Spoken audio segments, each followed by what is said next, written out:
So hi, this is the the second time that I am recording this, and if you happen to see this video, I am sorry I look like a trash goblin. I thought I recorded the audio, just the audio. Turns out I didn't. So we have a very cringy video now with my teaching background in the background. Pretend it's not there. The teddy bear is not very scary, and neither is the rainbow or the llama. So, anyway, welcome to episode 5 of Magic Monsters and Myths, and let's get started.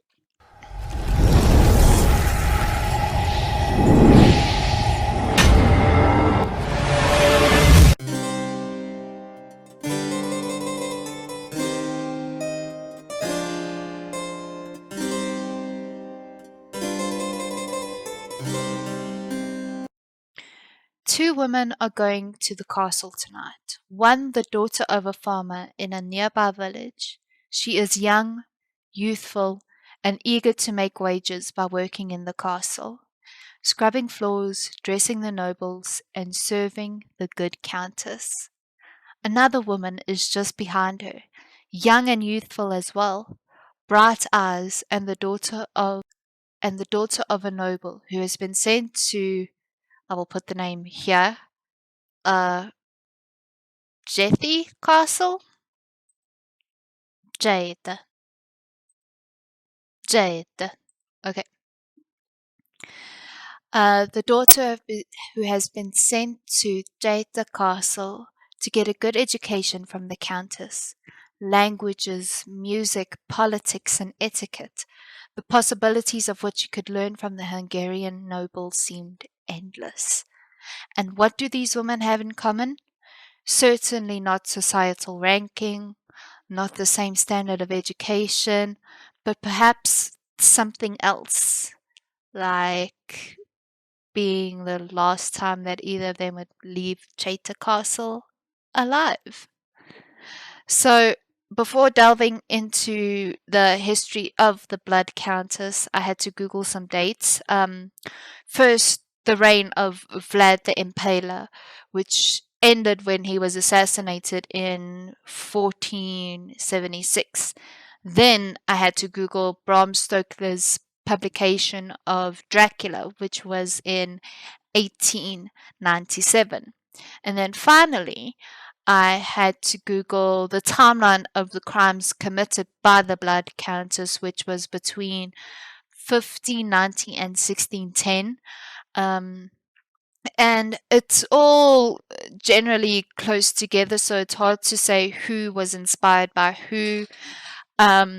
Was Elizabeth Bathory inspired by the first vampire? Was Stoker intrigued by Bathory's crimes? It's a long, bloody tale, but first, who is the Blood Countess? Chances are, if you are a big fan of vampires, you're already familiar with the Blood Countess. If you aren't, allow me to introduce to you the Hungarian noble born in an Hungarian town whose name I am about to butcher, Neerbator. Let's go with the Dutch pronunciation. Neerbator. Is there a Hungarian one? There is not. German, perhaps? Neerbator.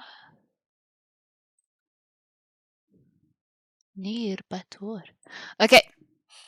On Neerbator on the 7th of August 1560. She was a young, educated woman who could speak multiple languages, entertain nobility, and engage in political conversations with the utmost grace and rigor. She was intelligent and considered fully educated, whatever that means, at the ripe old age of 11 years old.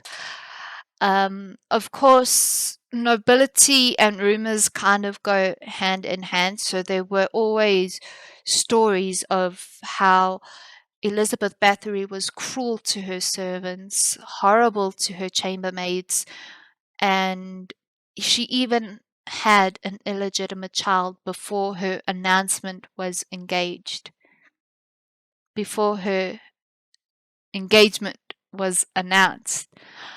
Those, of course, were just stories, falsehoods, without any proof or evidence. It's hard to say if any of that is true. And at 15, the young and sought-after daughter was married to the most influential and wealthiest person in all of Hungary at the time, Count Frederick Nadezhdy, who was 20. Which, if you are a big history buff like me, normally in arranged marriages, it's always a young girl promised to an older man who's about 30, 40, 50. And it's very rare that they're normally so close in age. Not that 15 and 20, it's still gross, but it's generally young. I hope you understand what I'm saying. And from my research, the two seem to be very much in love and taught each other so many things, from politics, trade, warfare, warmongering, and the occasional how to torture servants in a secret dungeon that were built for each other to prove their undying love. The usual, I guess.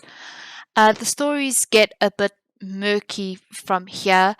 It's unclear who taught who to have a thirst for blood and violence. And even after Elizabeth gave birth to 8 children, the thirst for violence never ceased. And when her husband died in 1604, it didn't stop either. The chamber that they used to torture people was still being used. And as nobility, she did it in the most obvious and snake-like way. The Countess had a thing for young female servants, trapping them in her gifted torture chambers and dragging out the horror for as long as her victims would live. She would whip her poor servants with stinging nettles, give them ice baths in the middle of winter, honey baths in the hot sun, where she would let watch as ants and bugs ate away at their tender flesh. She would pry off fingernails, and that was considered the least horrific of her awful, torturous reign.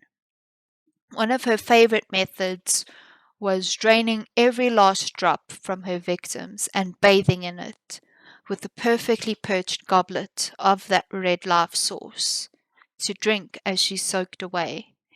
She believed that the blood of the young, pure, innocent maidens would keep her young forever.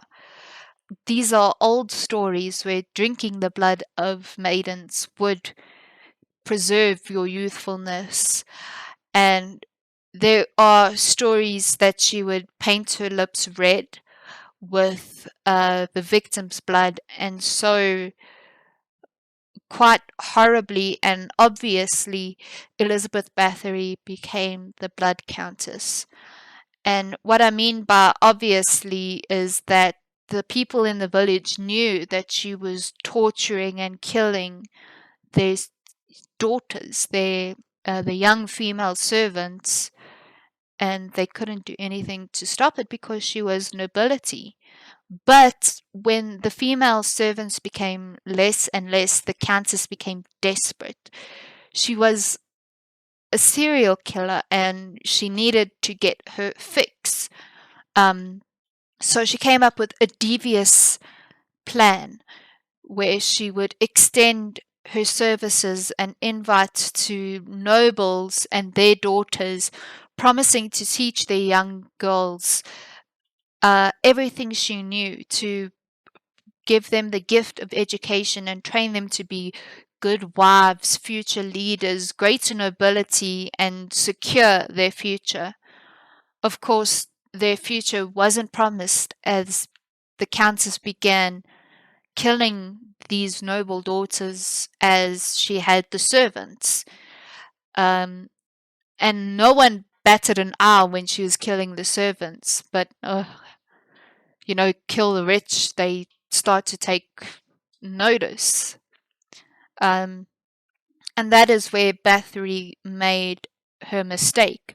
The nobles began noticing that they weren't hearing from their daughters, that they weren't being updated on the state of their education. Their daughters were missing, and they had nowhere else to turn to except to the villages, where they would hear the rumors that the countess would bathe in their blood, drink their life away, and the nobles' daughters would suffer the same fate as the servants. And that's how the blood countess was caught. Obviously, because she killed the rich, not because the number of girls was getting smaller and smaller, but only because she started killing the rich people's daughters.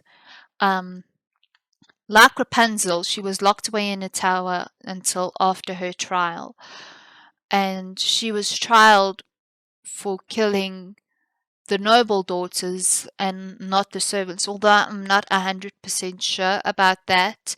They never confirmed whether she was tried and judged for the killing of just the nobles or just the servants or all of them in total. But her alleged numbers ranged between 80 and 650 young girls, but the numbers aren't really secure.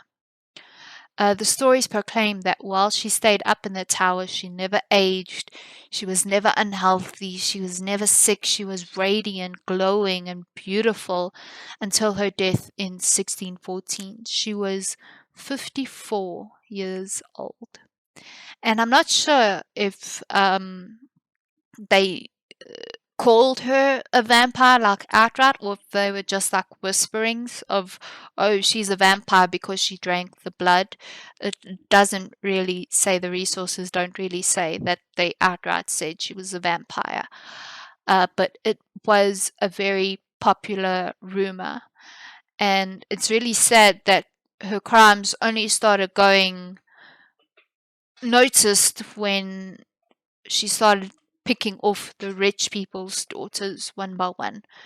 And the girls that were killed before the rich were barely acknowledged, if they were acknowledged at all. And that's really, really sad.